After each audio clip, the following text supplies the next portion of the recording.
Hola, buenos dias, mis amigos.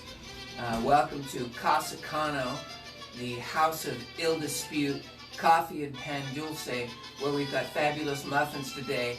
And most importantly, we have Master of the House, Mr. Christian Cano. Bravo. Thank you. I'm wearing a special shirt. Peaches and cream. Yeah. Peaches and cream, that's right. Peaches and cream for who? Yeah. Peaches and cream. Hello everyone, welcome to Coffee and Ponduce. Unfortunately, Miss Ruth Perez, our co-host, is not here today. She had a new member of the family that was born last week, so I'm sure she is occupied taking care of that excitement. So thank you everyone. Barbara, we have not seen you in a couple of weeks. Right, I'm back though. Welcome back. So the reason I mentioned that Ruth is not here is because usually she does a little grito or a song or a yell during this time period. Oh my God, Jeff, that was really good. I was practicing all week long. Good job. You need into the grito contest that happens every year in Charlotte. Let's turn them off. Alexa, stop. Excellent. Well, welcome to Coffee and Ponduce. Today is October the 2nd. This is our 42nd show. It is officially the second week of fall. You would never feel that or guess it. We set a record yesterday of 94 degrees, and I think we'll be in the 90s today and tomorrow. I know your allergies and stuff are just going crazy, right? Yes, crazy. Well, mine have also, which is why I can't wear contacts this week because my eyes start to dry up and everything. But my sunflowers are finally bloomed, so I'm very excited. And we don't really have a exciting schedule. Script to talk about today. But we're going to be excited. Today. So before we start, let's go ahead and salute to Coffee and Ponduce. Okay. Cheers. Welcome everyone. And our Ponduce today is actually, I guess, American. It's muffins. So please help yourself to, I think they're brown muffins. And I'm not sure exactly. But our sponsor is Manolo's Bakery. He is on Central Avenue. These are not from his bakery, but he is our sponsor. He, Ponduce, tres leche cakes, tamales, all kinds of wonderful stuff. And I believe they're having some special event there today because they've just remodeled their entire bakery. So that's very, very exciting. So we're going to go around. You tell us who you are, your button, and kind of talk slow because I have to share because usually we have 4 or 5 people. It gives me time. So we'll start on the right because you're always, or today you're on the right. I am on the Wow, because you're always right. Usually I'm in the middle, right? That's right, yeah. Yes. I'm Barbara Bacon and I'm a healthcare advocate here in Charlotte. And lately I've been a mover advocate. I've had so many friends and family moving and relocating, so that's all I've done for the past 2 weeks. So I'm ready to quit. My name is Jeff Scott. I am Man About Town, and I am interested in this post-campaign season in working on a few causes, one of which is free speech and making sure that Julian Assange is freed and not extradited to the U.S. so that we could protect our freedoms, especially with the discussion that we might be having today about whistleblowers. Remember, Julian Assange is one of the key publishers of what whistleblowers have provided, and they've done a great service. I'm glad you said that because that's a question that I'm going to have to ask you about whistleblowers. So my button today, well, obviously we're in the impeachment process that has begun officially, even though it was starting kind of unofficially through the Judicial Committee. Now it's in the Intel Committee. Is that right? I'm not sure. Yeah. Well, so I haven't heard the latest news. So officially, it's on, and it's every day. There's like breaking news, bombshells get dropped about something new. I kind of think the president is digging himself deeper and deeper. I know polling came out on Monday that now 47% of Americans believe in impeachment and removal, which is very unusual. Usually the numbers are high for just impeachment, but now they actually want removal. And the biggest shift in people have been independents who are under 50 years old, and Republicans who are under 35, and that's supposed to be, I think that shifted 10 points or something. So that's really good. And those who oppose impeachment is about 45%. So it's the first time the pro-impeachment has ever overcome the Kana or whatever, those against impeachment. So we're going to talk very briefly about that. We also want to talk about some I guess some news that came out sometime last week. It was about some Charlotte City Council expense reports. Is that news? Is it not news? I know you have some comments on that. And then I want to talk briefly, if we have time, about how to recycle properly. The reason is because I have 2 recycle containers, and we had some work done on the patio, and they pulled up some aluminum strips of about 6 feet long, and I folded those and I put them in the recycle container because I assumed they're recyclable. Yeah. And I got these wonderful notes on our recycle bin telling me the violations, and I was like, wow, I did not know all of this. And Lily, who is a Green Party person, Yeah. and I saw her last night, and she and I were talking about how a lot of people don't really understand what you can recycle and what you can't. And it is completely different than what I thought. I was under the impression that you just look at the number, like on styrofoam or whatever, and if it's like 1, 2, 3, it's recyclable. If it's not, the recycle program in Charlotte is completely different than what I thought.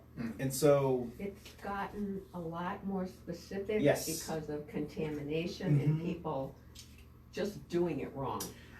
Didn't they, a couple of years ago, I know they sent out a sticker, right? And you were supposed to put it on your green barrel or bucket or whatever you call them. Yeah, and that was a pretty good guideline, but I still find those confusing. It's like, I don't know if you've been to the Whole Food where they've got the 3 different containers for landfill versus recyclables versus something else, and it's always very confusing. We'll talk about that, and then we can all kind of give our is this a good thing, it's a bad thing, or whatever the case may be. So let's talk very briefly about impeachment. Who wants to start? Woohoo! Well, first of all, we last week on this very channel that you're listening to right now, we did have a debate between Crystal Robinson and me. Actually, it got a lot of viewers. And Jenny was the moderator, and Jenny did a great job keeping us on track with the issues. So my views haven't changed since last week.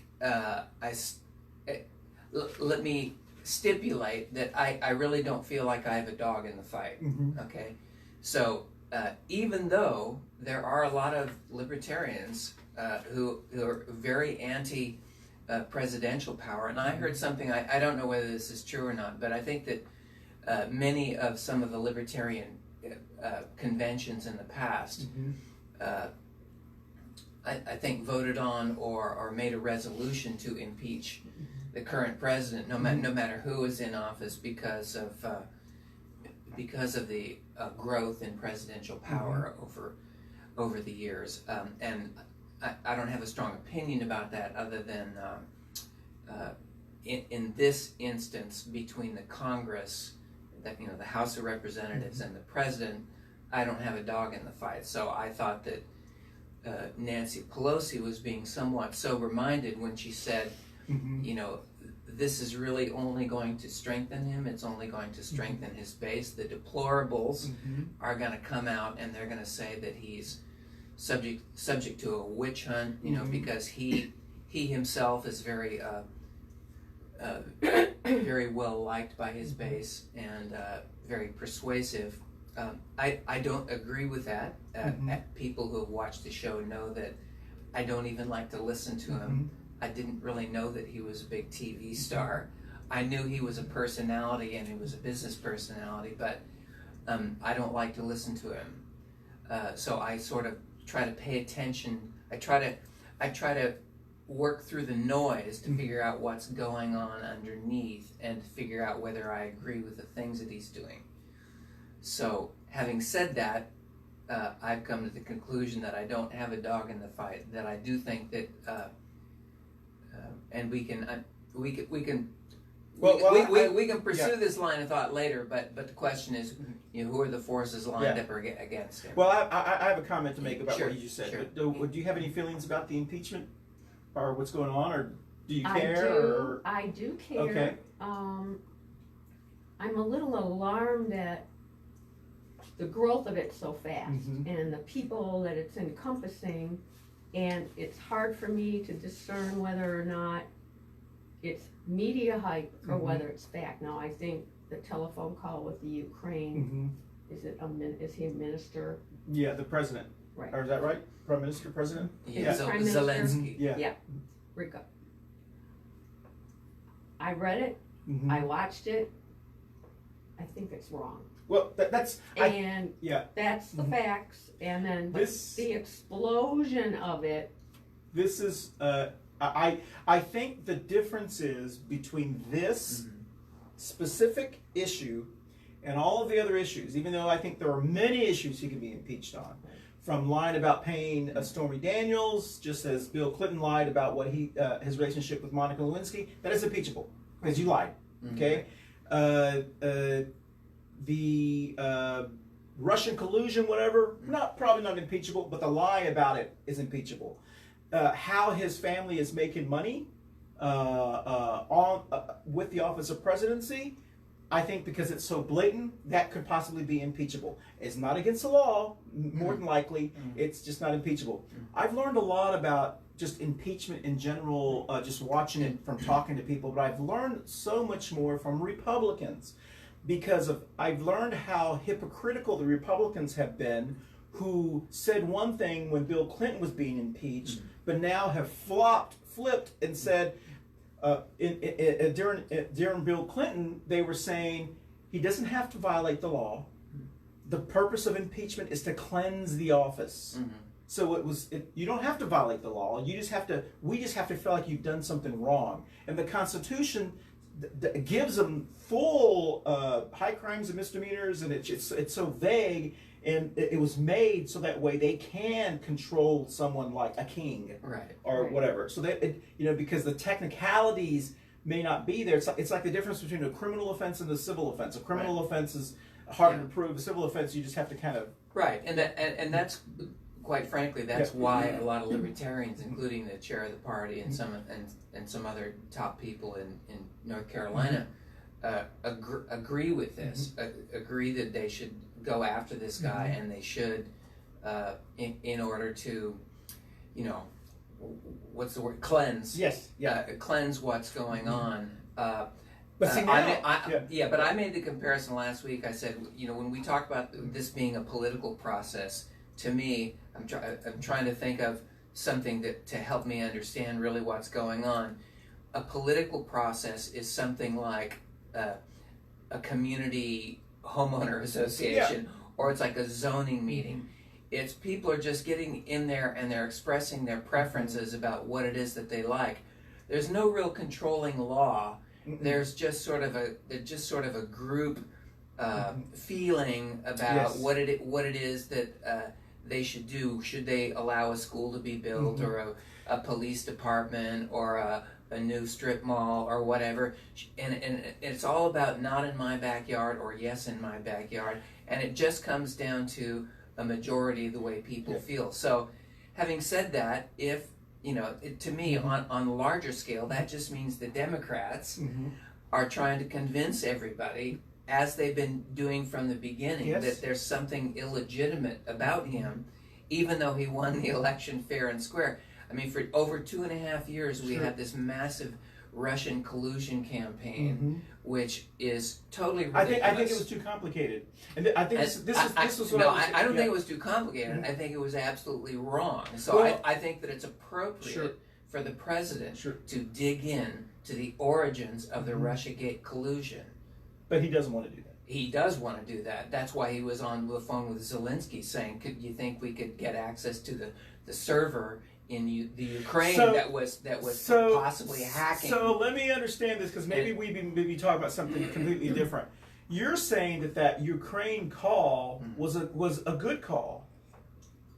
I've read it a couple of times, and I don't see anything way untoward about it. So, okay, and I'm just going to ask you this because I've never really heard anyone say that. So when he was on, when he was on the phone with the Ukrainian president, and he said, "And can you do me a favor? Can you look into Biden and see if there's anything there, and call this guy and this guy?" That did not make you seem like he was asking for a fake. He said the word, "do me a favor." And it is illegal to ask a foreign government to do you a favor. That's illegal. Now, he's saying it's a perfect call and this. It's not clear to me that he's saying do a favor for He said me the words. personally. The words. His actual words were The there. words are there. And that's to me what's so amazing is the actual words are actually there. Okay. And he's admitted to saying those words, and he released the tapes. They said this. Now it's had to be drawn out of him because remember when it first came out, there was nothing wrong with the call. I don't know what you're talking about. This was just what they always do. Yeah. It's like a child who gets in trouble and first says, "I wasn't there, Mom. I wasn't there." And then you start finding information. Well, I wasn't there, but I was there for just a little bit. Yeah. You know, it's like it's someone who's so full of baloney that you know you're gonna if you just draw. But he, because he wanted to give the impression that this was a witch hunt against me, so they immediately released everything, and then they immediately admitted. I don't think they really realized that most logical people who read that thought this is not right. And I think that this is to your point, and then he has continued to add on to it by saying, "I want to know who the whistleblower is. I think this is treason," and so forth. So now he's attacking the whistleblower. He's trying to interfere with the investigation. That is called obstruction. So there are very simple. We've been through this rodeo before, okay? But this is when he was obstructing on the Russia collusion, of which there was none. So I think his supporters are simply going to say what I just said. We've been through this before. These seem to be trumped up charges. You really have to do a kind of a narrow reading of this to figure out, what's actually going on. It's subject to interpretation, And this is where I think that the Democrats are succeeding in their message where we failed before. The good news is we had the Mueller situation where we were able to learn from the mistakes. And I think that's very optimistic. I think this is so simple. It is a very simple, if we just focus on this, and all the other stuff he's going to say, that just adds to the confusion for people. But if we just focus on this, and we make it for your average Joe, which is pretty much a Trump supporter, is someone who's incredibly loyal to the person, we make it, imagine if this were you doing this. You can be fired in your job. We are an at-will state. We don't have to have reason to fire you, and that is a libertarian idea. I don't have to have reason. It's a right to work state. All I have to fire. Insubordination is so general. That's true. And this is the same. So President Trump can be fired for insubordination, just like you and I can be fired for insubordination. That's fine. If a Democratic majority in the House listens to Adam Schiff say that the president was trying to dig up dirt on Joe Biden, and they all agree with that, they can vote. They can do that. That's why it's their power. When I say I don't have a dog in the fight, I say I'm just making a political calculation that Adam Schiff looks like a complete fool. Okay, so. And that's my reaction, and I'm never ever going to vote for Trump. Okay, I'm never going to vote for a Republican. So does it concern you? And this is why I had to write this down because I find this interesting. Does it concern you that you're very adamant and passionate about protecting Assange and whistleblowers, Assange and whistleblowers, and making sure that they're not threatened, and making sure they're treated fairly, when President Trump is going after a whistleblower? Yes, Does that concerns me. Yes. So would that be impeachable? Would it be? I don't know if it would be impeachable. Democrats don't They are give a shit totally about protected under whistleblowers. the law. And We're protecting this whistleblower. Democrats don't give a shit about whistleblowers. But we're protecting this they don't whistleblower. They don't give anything about Snowden. Yeah. They don't give anything about Chelsea Manning. They are on a rampage against the whistleblowers that exposed their corruption in 2016. I wouldn't disagree with you. I think it is hypocritical also for Democrats to say, Right. I'm concerned about this whistleblower, but they're not concerned about all whistleblowers. It depends on... They're concerned about the whistleblowers that are convenient to them. Yes. And Trump was the same way. He was concerned about the whistleblowers that were convenient to him during the run-up to the election, but now he's throwing them under the bus. So doesn't that cause you concern that we could have a president that is really, in many ways, by saying that they should be, he's saying that, alleging that if he's impeached, civil war will occur, that whistleblowers are traitors, they should be treated like we did before, which is murder, killing them? Yeah. That's really what he's saying. We need to find who these whistleblowers, he's trying to kind of really scare them, so that way they don't want to be seen, they don't want to be, if they're not seen, then there's... Trust me, they are slowly killing Julian Assange in Belmarsh prison. He is a political prisoner. They've got no legal right. They are literally just holding him and keeping him out of the sunlight, keeping him from getting medical care. So they are slowly torturing and murdering the publisher of whistleblowers. The Republican administration doesn't give squat about whistleblowers and truth tellers and publishers. So and the Democrats, in some respects, are even worse. I would not disagree with that. Okay. So I'm just trying to reach some agreement. So politically speaking, if a whistleblower harms either party, those two parties are not going to protect those people. And that is against the law. Yes, it is against the law. The whistleblower statute in this situation is very clear. It is very clear. It says that they should be protected, and Trump is trying to go away. He's trying to obstruct that, and I think that in itself. That's true, but Trump isn't the only bad guy. Right. No, he may be the bad guy at the top, but all of these rules were in place well before. Yes. People like Snowden and Thomas Drake, they were trying to. They had to make decisions about whether they wanted to work into the system, work through the bureaucracies, go to the inspector generals or the different departments that they were supposed to do to go to the right channels, and they couldn't, which is why Snowden got the hell out. Well, this is what I think is I know we're not going to agree completely, but this is why I think this is different, and this is why I think polling is moving. I would agree with you that there are many people who pushed the Mueller report, pushed the Russian collusion thing, pushed all that kind of stuff, and I think it was too complicated for people. It didn't get traction. People are very simple. They want very simple things to.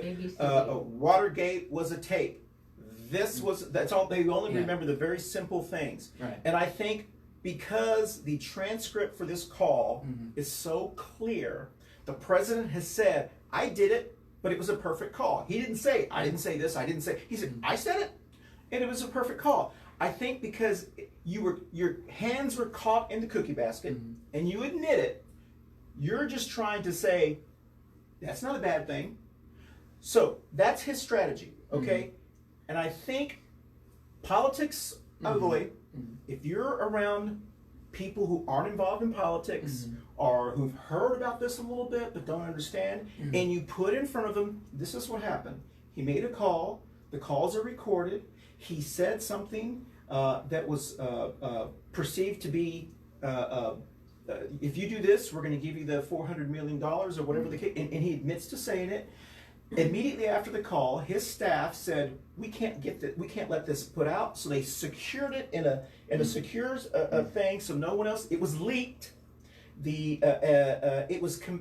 appointee said the whistleblower has. I've looked at it. The whistleblower is not a kook. The whistleblower is credible. A CIA agent. We can move it forward. They're not saying that. And then the strategy changed. Yeah. A normal person would say, I could see how that comes across as not being.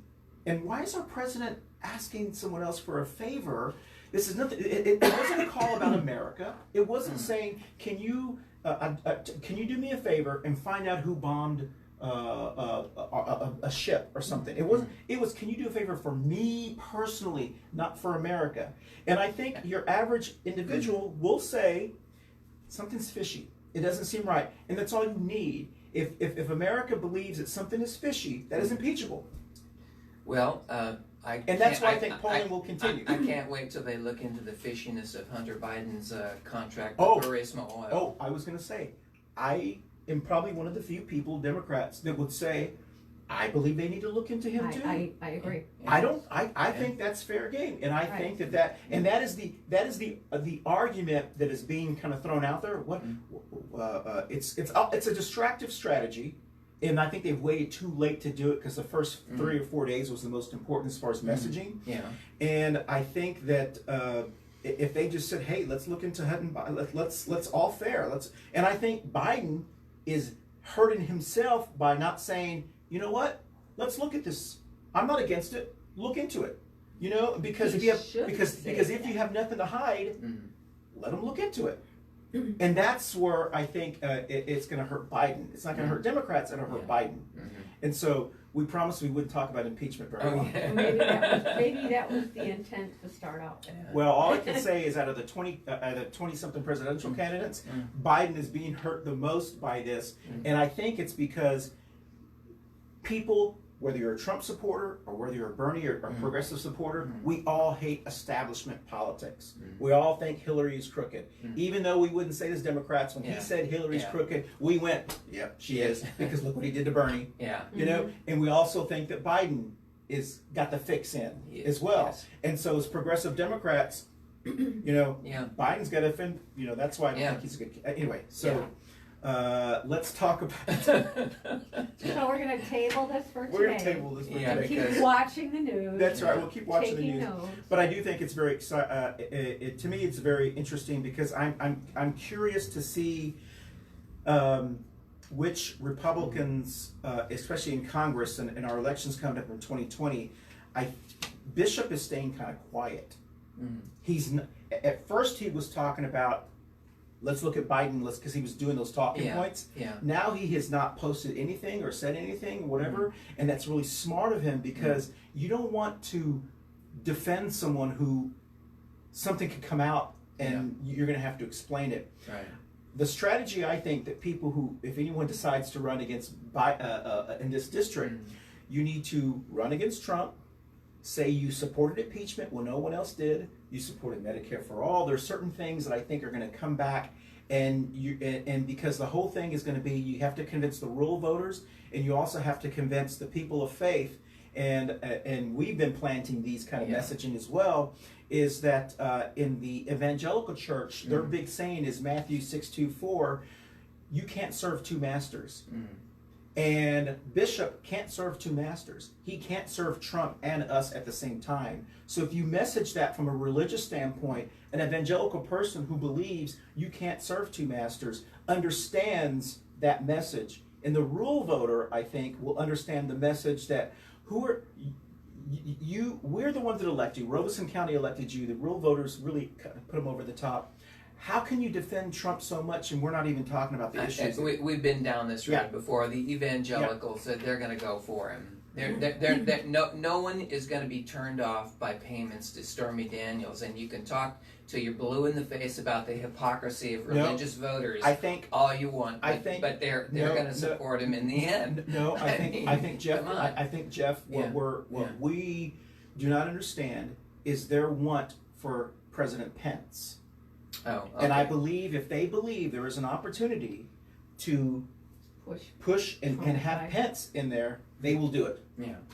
Well, let me just take 30 seconds to talk about this app that I got called a Vote Spotter. I don't know if I got an Android phone. Stephen DiFiore told me about it, and I noticed that I can track the votes of Tillis and Berg, and now because I'm at Bishop, I can track his votes, and I can see where my votes line up with him. So it's a fairly easy app. You can hit Vote whether Spotter. you agree, whether you would agree or not agree. It's called Vote Spotter. SPOTTER. Okay. And it's a pretty cool little app. I find that, you know, I get notifications when a new vote comes up, and so you can see how they voted. It's a good way to keep track if you don't want to be sitting at your computer all day figuring this stuff out. Okay, so we're going to switch to the other hair on fire news. Scandal. The local. Scandal. There was a WBTV, which some people consider to be the conservative local station. I'm not sure how they get that, but that's what they think. I think it is. They don't even like me. Oh. Jeff. They won't. Jeff. They wouldn't have me in the room except for Mark Thomas. He's the radical libertarian who does the Well, they did. the public. They did a story last week about spending of city council members with their travel, how much they're allowed to spend. And of course, it was, you know, when you do a story, I think it was kind of a hit piece, but at the same time, if you run for office, you have to be ready for hit pieces. That's you right. Have to, you have to, and I think Dimple Eshmir, if you watched that story, she handled it very well by actually, I don't know what she did, but she probably said, let's do an interview, and then she allowed herself to digest, and then did the interview. Instead of what Smudgy or Smuggy did, where he just kind of, you know, like a deer in the eye and just, I'm good, I'm good. I mean, it made him look kind of stupid. Yeah. And whether he's stupid or not, it just, he should, you know, anyway. So the whole thing was that our city council members have $4,000 a year for travel, to spend on travel, and the mayor has $6,000, and many of them went over their what they're allowed to spend. There's really no rule. That's just kind of, I guess, a guidance. Yeah. I thought it was kind of silly because all you have to do is go, you know what, we need to update that because our travel requires more, and then have a vote the next week to up it to $10,000. Yeah. You know, it's very simple. Yeah. So the story didn't really have to be a story, but what I found very interesting was that the person who spent the most was Dimple Eshmir, $7,829.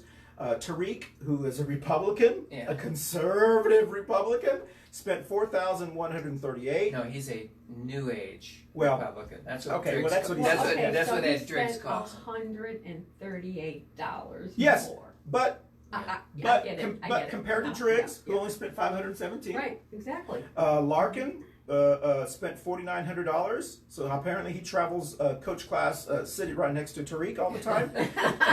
Julie Eisel spent $2,149. Justin Harlow spent $0.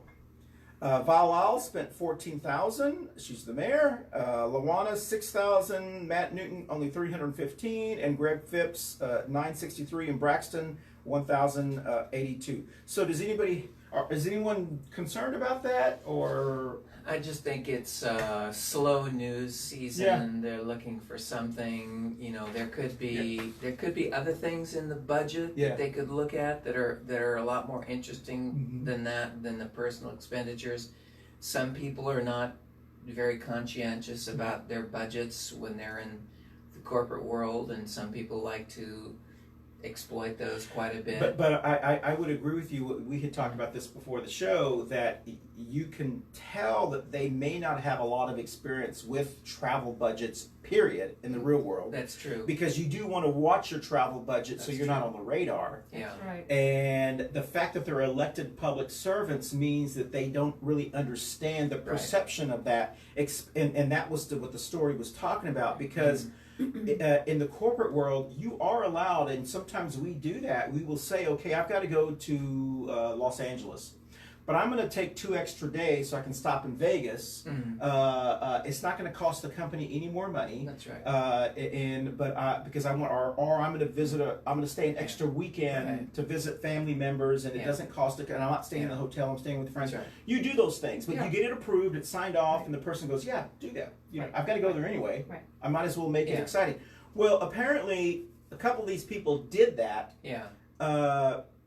And it just doesn't look right, because I don't think they understand that you could probably get away with that in the corporate world because you've got some, but in politics, it just looks like you're scamming. Yeah. Yes. Yeah. And especially councilman or councilperson Mitchell, who was so vague. Apparently, he was going from Seattle and then stopped over in Detroit. Yeah.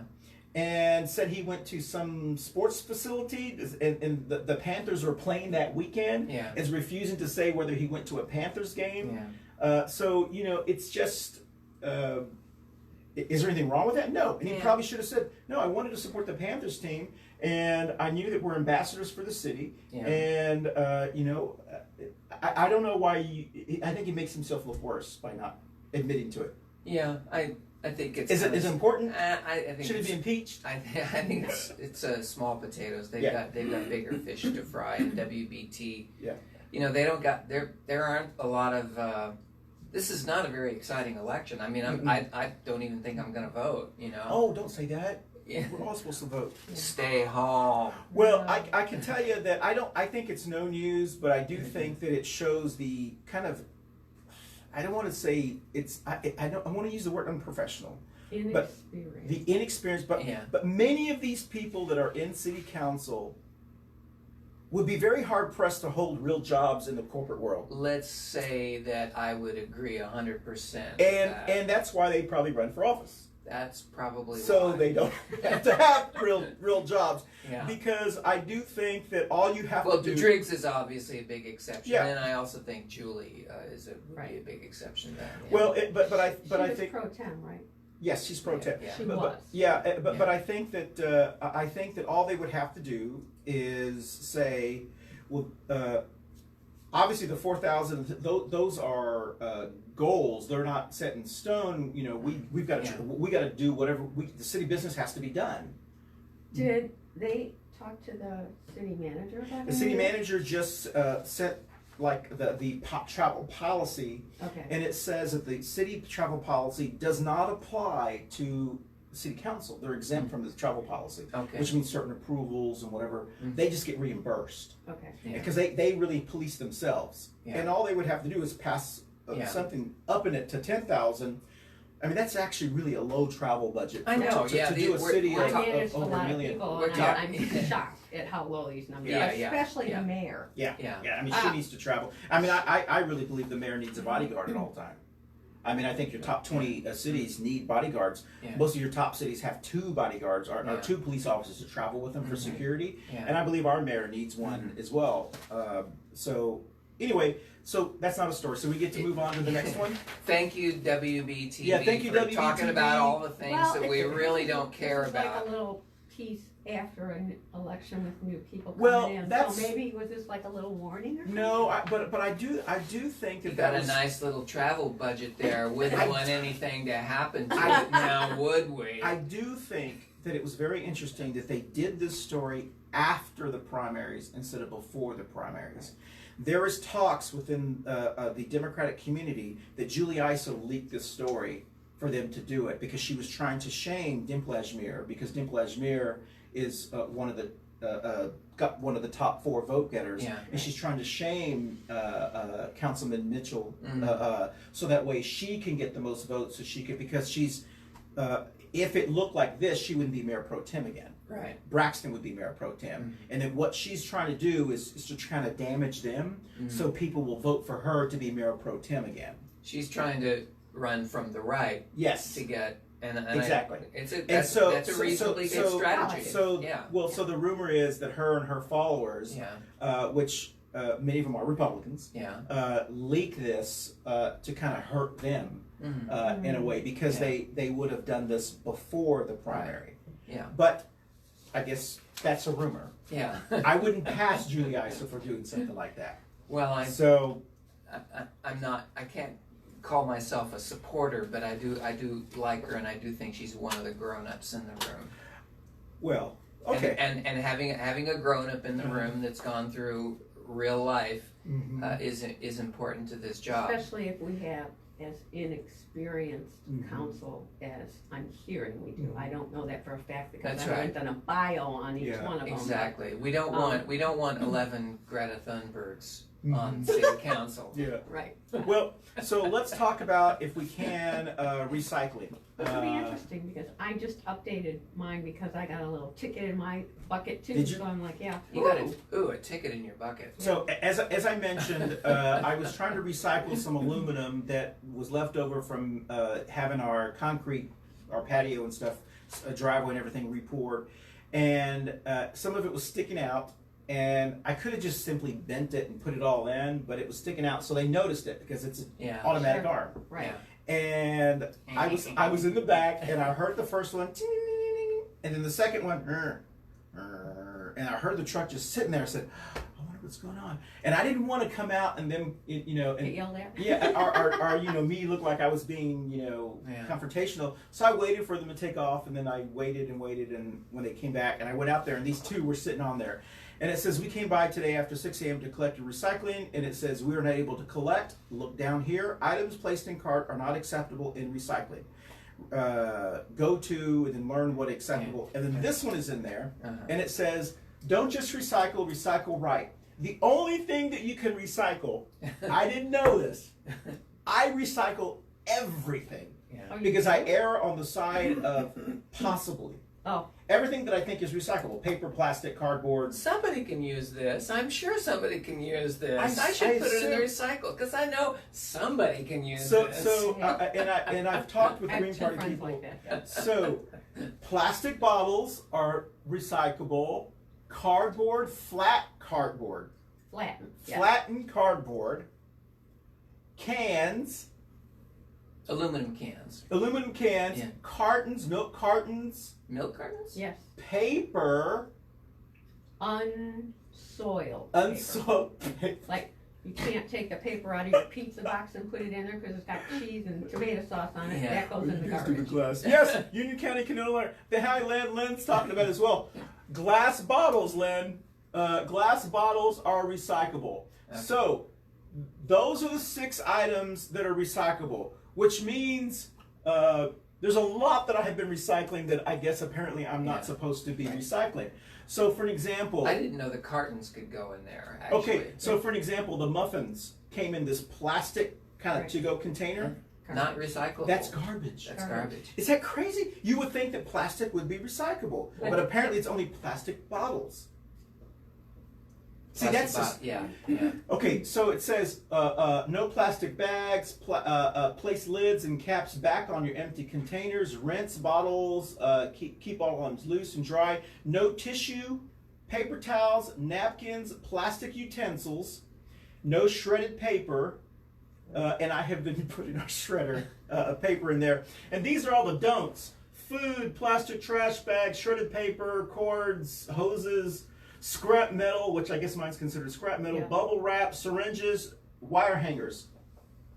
Right. Yep. The laundry hangers you were supposed to put in there. Yeah, those are trash. Yeah. So apparently because of the new system, everybody's confused. So what I mentioned to Lily Taylor, who was at the Mecklenburg County event last night talking about the issue that we were talking about, I said, why don't they just go back to the old system? And not recycle anything? No, the old... Go, Barbara! No way, I don't not no recycle way, no anything. way, I don't know why they don't. She said that you can take some of this stuff to one of the big recycle things because they have a different process. Yeah. So why don't they just combine the processes? Because it's expensive to separate stuff. And they don't have the people to pick out the stuff that's not supposed to be in there. They call it contaminated, and they throw all that out. Yeah. China quit accepting our recycles because so much of it, under their guidelines, it was all contaminated.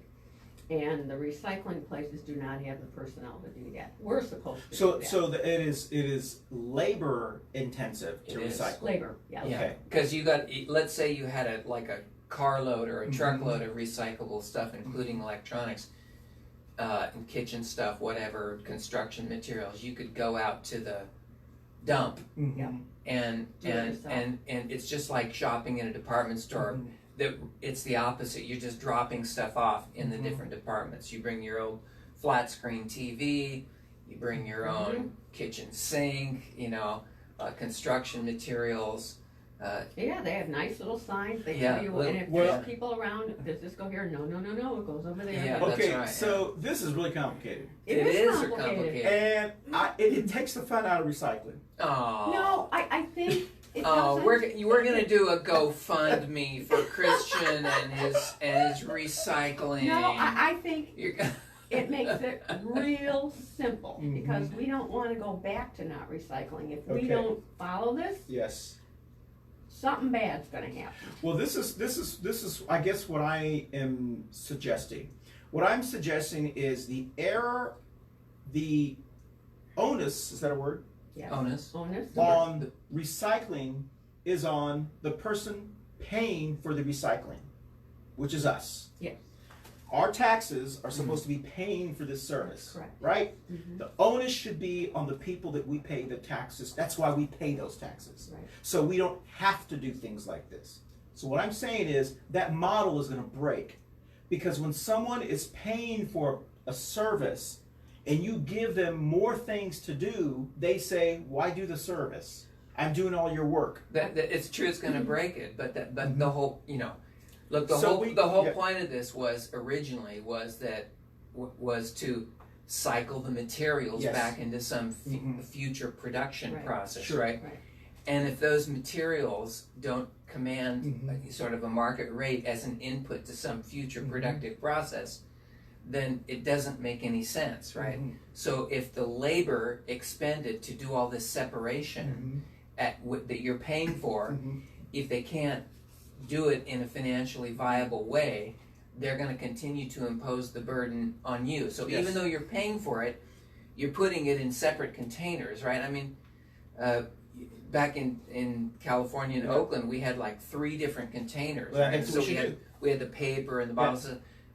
But so that puts a big burden on you as a homeowner and a person who lives But I in a think- residence to do all that work yourself, I guess- and you're paying for it. Sure. I guess what I'm saying is that I think this highlights, because we have 3 different opinions here. Yeah. I think this highlights the problem in our current recycling model, because I think we have 3 different opinions here, and we have 3 different people. So, for an example, if you are a person who just wants to give it to somebody and have them do it all, they should be charged one charge. You're paying for the convenience. If you're a person that wants to keep your costs down in taxes, because we pay this through water and City whatever, services, yeah, yeah. city services, then you're going to divide those into, because you're trying to keep your costs down. Right. If you're a person that doesn't give a crap about recycling, is just going to throw everything, which if you got so frustrated, you would just say, "I don't even want to A lot of recycle." people do that. Yes, Yeah. then you should be charged the least amount. So somehow How do you there's. keep track of that? So- Well, that's my yeah, point. I don't know how. So the trucks that come around and the guys that do the hard work, they're not going to open each one and figure out whether you've done it right. No, but But only in the case of extreme violations. Only in the case of extreme violators like you, the poster child for Yeah. bad recycling in South Charlotte. Well, I- No. they're not going to change the rates. They want everybody to conform to this It's not, behavior. so it's not a bad thing, because look at what he learned. yes, I did learn this, And- but I guess I'm saying, there's certain conveniences that I'm willing to pay for. Right. Like, I'm willing to pay for someone to do this because it's so, my time is more valuable than sitting and separating all that kind of stuff.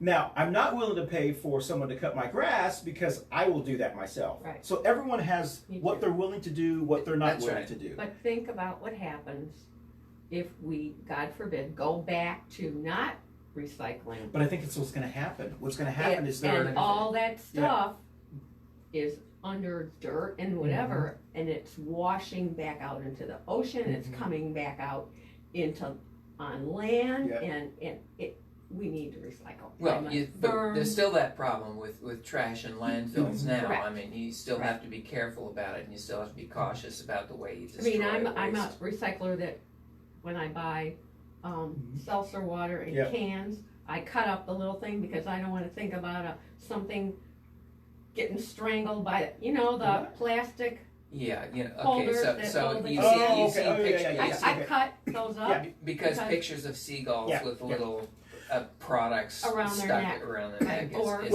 fish. yeah. Well, it seems like That this makes is. me It seems angry. like this is going to be a very. Apparently, this is a big concern and big issue already.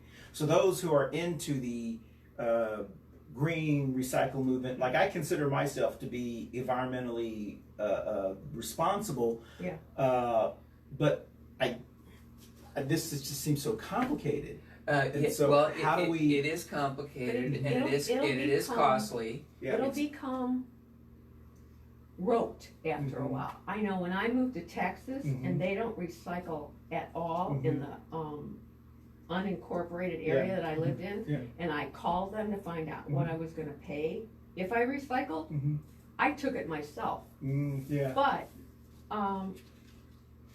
it took me about 3 months to get out of the habit of doing that, and it took me about 4 months to get back into the habit because it was like really easy just to throw everything in the bucket. You know, it's just but. Well, it's you know, it may just be that we're trying to signal our public virtue about how conscientious we are, because it's not ever clear that it's been cost effective. It used to be that, you know, even clothes, we used to send clothes to third world countries, you know, but manufacturing has gotten so sophisticated, and the costs of raw materials have come down so low that it doesn't make a lot of economic sense. So it may just be that we need a better way of actually destroying these products and returning them to the earth in a different way, rather than trying to pay gazillions of dollars to reuse them in some way. Well, that's the basic economist. So hopefully we'll have Lily on this show, and she can talk about, you know, what's recyclable, what's not recyclable, how to do certain things.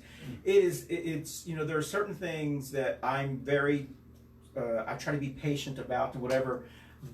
When I got this, that part of my brain just went, this is so overwhelming.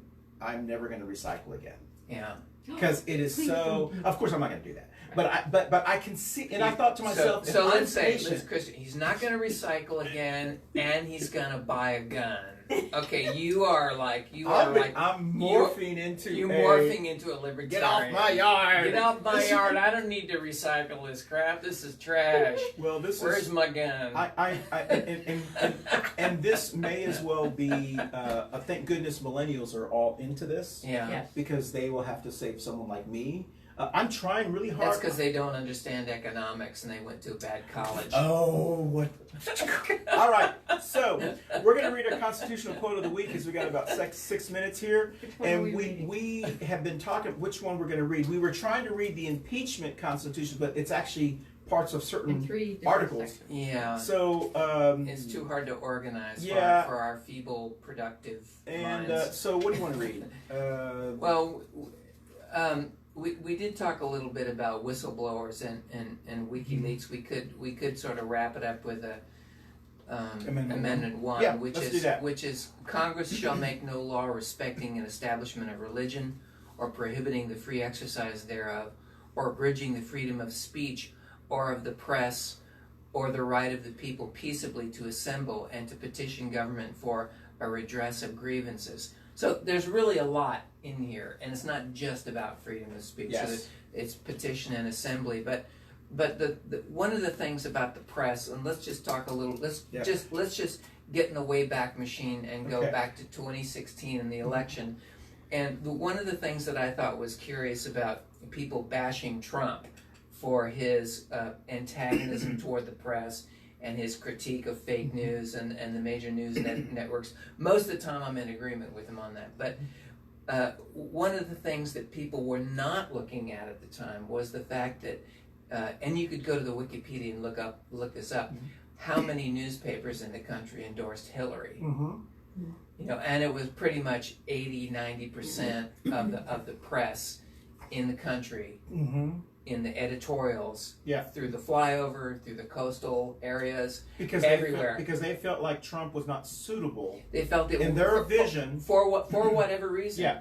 But we also know, based on the Podesta emails, based on whistleblowing, based on leaking by internal whistleblowers, that there were a lot of people in the press literally in bed with the Democratic Party, the Democratic agenda. And we saw that. And so then the question becomes, you know, it's one thing for you to say, the press annoys me, you know, because they're leaning for this other person. but the infiltration of the press by a major political party that's got a lot of intelligence assets working for them for the sake of the election to persuade people, I think that is more insidious than a leader coming out and saying, I don't like the way you cover this stuff because you're bullshitting your audience, you're lying about this and you can't get the coverage straight, and you're pushing out independent voices. Well, you're not you're not allowing contrary views to come in. So I believe that, just to sum this point up, I believe that the insidious infiltration of major media is a far more of a threat to press freedom than Trump calling out fake news or bad coverage. Well, I don't think that I agree with you. I mean, I do think that most people understand that, and maybe some people don't understand, but maybe we'll give an example with the Dan McCready situation. A lot of those articles that were written in the Washington Post, the New York Times, the Charlotte Observer, from McCatchy, they were all planted stories. The WSOC Joe Bruno stories, they were all planted by the McCready people. They plant those stories. They know people. They write op-eds for them, acting like they're that's their opinion, but they're really work. It's a strategy that is being done, and it is kind of arrogance for the Charlotte Observer that has 3 people on the editorial board, 2 white guys and 1 African-American gentleman. They're all over 50 years old, to believe that they are the moral compass of Charlotte by saying, we believe this is the type of person that should be in Congress. It didn't reflect all of. So I do think those endorsements don't make a lot of sense to working class people. Because that's like saying it can be used incorrectly if you don't look a certain way, or if you don't act a certain way, or if you don't talk a certain way, and you're not in their favor. They don't think that you are qualified, and who are they to determine who is qualified? The voters make that determination. Well, fortunately, there's a lot of competition, and McClatchy is just one platform among many, but it's a costly platform to get on. And that's why the Republican Party in this region hates the Observer, because the Observer is progressively moderate. They like progressives, but they like white progressives. They don't like LaWanna Mayfields or Braxton Winstons or Dimple Ajmirs. They don't like those because they don't understand. They don't look like them. They don't like Stony Rushings or those kind of people, because to them they don't look like them. And that's the fault of theirs. So I would not disagree with you. But I think to your point, excuse me. I think yesterday was a perfect example of, even within our own party, a perfect example of how people look at things from different points of view and different lenses, which is why it's so important to have a city council, a county commission, a state legislature, or a Congress that is diverse. Because if everyone is looking at it the same way, different people react differently. At yesterday's county commission meeting, when we got up to spoke against the garnishment of wages, you have all Democrats on the dais. I spoke first. There's several people. 2 people spoke that were probably a little bit more aggressive. Called two of the commissioners out by name, and that's how they speak. Okay. And the commissioners of color, and also Commissioner Hardin and Commissioner Rodriguez, did not. If they took offense to it, they understand. I got the impression from their feedback that that's part of democracy. You put, just like you put up with the Bible beating people, you put up with all extremes. 2 of the ladies that were there, Commissioner Cotham and the new vice chair, I forgot the other person's name, who's now the vice chair. Vera or Dunlap? Or? No, it sits next to Dunlap. They got their feelings hurt. And if you look at the video, they were very upset that several of the speakers, they didn't, like I say, which speaker or whatever, that several of those speakers had the audacity, and this is where I brought this out. This was a Charlotte bless your heart moment. The people on the commission were getting criticized for their views or their votes or. I watched it all over again last night twice, and I didn't see anything different than what you would normally hear. But for some reason, they got really, really upset. Those two individuals. Oh yeah. And it was like, oh, how dare you! How dare you challenge us? How dare you call me out? How dare you? You know. And of course, I turned to the person next to me and I said, well, then don't run for office. If you get your feelings hurt like that, don't run for office. Yeah. You know, they have every right to. They didn't use curse words or there's acceptability to certain. Right. And then they said, and I would be like, they were warning them like they were a child. Yeah. I would be careful posting things on Facebook and creating villains out of certain people. These two gentlemen who work, one of them works for the company, the other one works for the county. These two gentlemen work hard. Everyone works hard. Yeah. And if they don't like what they're doing, then don't take the position. Yeah. So my point was, they handled it completely differently than everyone else.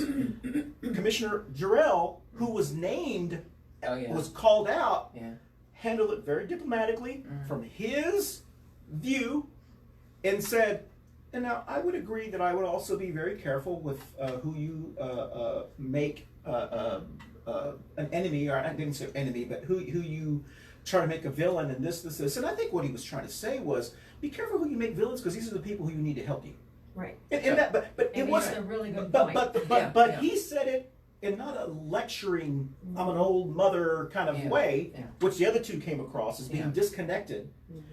He said it in more of a diplomatic, you know, I can take the hits. I'm a big boy. This is what I'm doing. But Commissioner Cotham and the other person their panties got in a wad and they got really, really upset. And I think that was a perfect example of disconnection between their lives and the lenses that they see life in Charlotte as. They see people of color or marginalized people who complain the same way Dan McCready sees people of color and marginalized people as troublemakers or you're like that. In the marginalized communities, we see those people as brave enough to stand up and say what they need to say and be able to take the hits. And so there's a different perspective in that. And so because of that, and I've never seen it on the county commission before. And back in the day, you would only see it with the two Republican men who would say that. Yeah. So my point is that really highlights that we have to have diversity on the staff, and we have to remind. I don't care if I support Commissioner Cotham or if I support the other lady who surprisingly got elected. We can support them, but at the same time, we have to remind them that if you want that position, it is not your job to lecture voters on how they should treat you or not treat you. It is, you work for them. It's not the other way around. And I think there was a little bit of entitlement and arrogance on how they said that.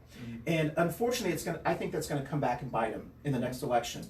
And as a result of that, I'm going to wear my Tara Long for county commission because I do think that you have to be willing to take some hits and understand that people, not everyone likes you or whatever, but I notice that often in Charlotte, and I've been preaching on this a long time, and especially with Julie Eisel. I know you like Julie Eisel. Julie Eisel is one of those persons too.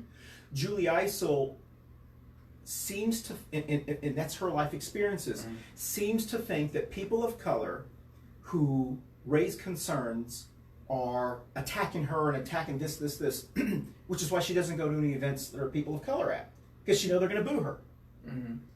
And I think that that when you're in a at-large position, you have to, even if it's painful, you have to go to all neighborhoods. And Julie Eisel just doesn't go to all neighborhoods. She stays in her comfort zone, or if she goes somewhere, it's side by side with Mayor Lyles, so that way people won't attack her as well. And I think that that should be a concern to everyone. Julie Eisel, I think, would make a good district city council person, but an at-large person, she does not reflect everyone. And that's my concern about her. And now that I saw those two individuals it was just one incident, Mm-hmm. but I do think that was an example of their disconnect with the rest of Right, the but rest of us. Was it taped? Yes. Okay, so I can watch Yeah, it. you can go back and watch it. Yeah. I want to watch it. Because I'm surprised, because Pat Yeah. isn't normally like that. No, she wasn't. But it could- to Commissioner Coffin's defense, she may have been saying that to help the person who was really upset. Because I think that's what she normally does. Yes, Yeah. she may have been saying She's that. usually extremely helpful. Yeah, she may have been Yeah. saying that. She wasn't as upset as the vice chairperson was. She was very, just very bothered. How dare you? You know, how dare you, young man? You know, how dare you? And it was so condescending and so like to me. But that is that's the world she lives in. That she believes that's proper to do that. But anyway. well, yeah. I mean, it's hard to if someone pushes your button and you're And I know. Yeah. And Yeah. It happens some days. Yeah, and I know that. I mean, Yeah. I know that, and I also accept when people call me out. Hey, you know, you have every right to call it. Yeah. You call Yeah. it. But I have never said you don't have a right to call me out. Yeah. I say that's how you feel. Yeah. You know, you push my buttons. That's how you feel. I've never had such a superiority. First of all, I don't consider myself to be that privileged that I actually can tell someone, because it does take a certain amount of privilege and arrogance to correct someone else. Yeah. That takes, Well, I think. it depends on whether you're correcting them or just saying, look, can we just be courteous and have a normal discussion like normal people without making it really personal, without And then everybody calling getting them. on their Yeah. high horse. Let's, you know, and we met. I mean, I know Jarrell, you know, and he's like, yeah, let's calm this thing down and let's work like professionals, and that's the approach that. When you know people Exactly. are going into a place like that and they're Yeah. hot-headed, you got to be prepared to Exactly. be the grown-up in the room and lower the temperature a little bit. So don't you wish Trump was like that? I wish he was like that, but he's not. All right. And maybe some Trump supporters wish he was like that too. True. So on that note, I want to thank everyone for joining us today. I think we had an exciting show. If you do have a chance, go back and watch the video from last night's Board of County Commission, and not just for that reason, but just because of what was being talked about. You know, trying to keep the county commission from going into the business of debt collecting and garnishing wages, and that's a whole new story. That's a whole thing that and I don't know how y'all feel about that, but I just, you know, it was just a very interesting. Surprised me when Tara's not that. Yeah, and it's just a very interesting story and thing, and I had posted it on the Friends of the Libertarian Party website too. And now that the medic who is the company that contracts with the county, they gave their presentation, and I think they put themselves into a very awkward situation, because now they've exposed to people who are upset about this, who are now digging into their financial statements and so forth. And the medic guy basically said that we are a government agency. And it confused all of us. They're not a government agency. They are a not-for-profit. Yes. Yes. Yeah. And so there's a difference between a nonprofit and a not-for-profit. Yeah. And there are many businesses that say they're not-for-profit. Are they a subcontractor of yes, the city? yes, for the county. Yeah, for okay. the county, yeah. And so basically what they're trying to do is they're trying to go around what they can't do. Mm-hmm. You can't collect, you can't garnish wages, you can't get a civil judgment in many counties for medical expenses and medical bills. And this is a medical bill. Yeah. So they have decided to ask there is a statute in North Carolina law, because they are a subcontractor or whatever of the county, they are allowed to ask the county to turn those delinquent bills over to the tax collector office, and the tax collector office has the authority to garnish wages to push liens because it's tax revenue. Right. So they're trying to go around having to go through collection agencies, because going through a collections agency, they're probably never going to get their money because it's a medical bill. It costs them money. Yes, it costs the money and so forth. So I think they were kind of trying to be sneaky on how they were doing it, not realizing the image, and that's what I liked about Mark Jarrell and Commissioner Fuller, the image of the county going after people who can't afford. Their argument was, we don't know if there are people who can't afford, all we know is they just won't pay. Right. And Commissioner Dunlap, for his credit, said, because they said, we've tried to contact these people 4 times. And he said, did you get in contact with them? We made attempts. So they could be the 3-4 hang-up calls that they've gotten in the 2 letters, and that would be 4 people. And Commissioner Dunlap said, if you're a person who can't afford, you're not going to answer the phone call. Because what are you going to say? I don't have any money. You can't get any money from me. I just, you ignore them. So of course those are the people that are going to ignore them. And so I do think that the good news about what Tara and that group did is they brought light to this.